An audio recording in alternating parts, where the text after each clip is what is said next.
So I'm just going to show you a quick demonstration on how the Truma Combi heating system works. Now your screen will look something like this, and this is in its fully turned off position. When you're not using the system, when the caravan is parked up, you want to make sure that the screen is completely off, which means the system's fully off.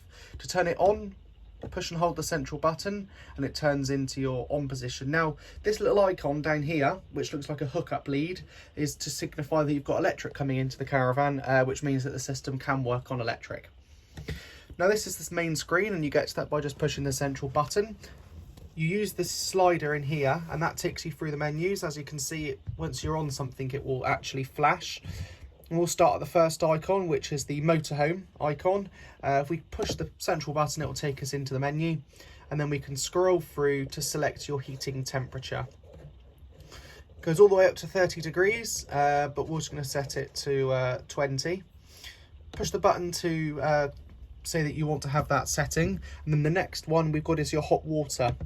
You've got obviously the hot water off. Now you can have the hot water on and the heating off, or you can have it on together, or you can have them working separately. So you can have the hot water on, heating off, and vice versa.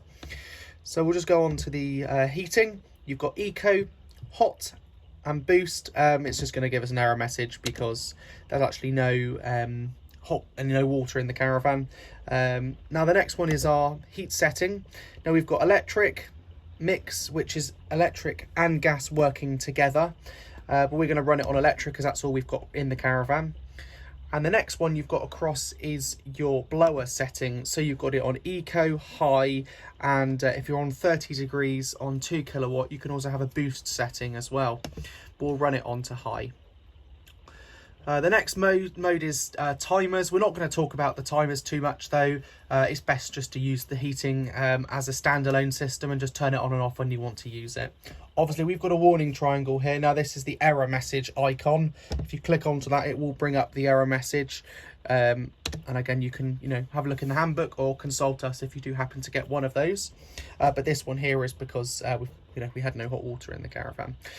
Next one is your time setting, so you can set the timer, and then you've then got your spanner icon for your settings, so you can change the colour of the screen and the brightness.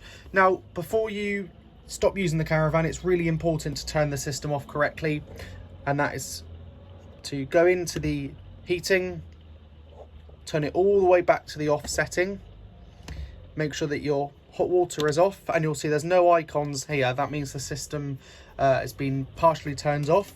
And the next thing you want to do is push and hold the central button, and that will turn the system to off.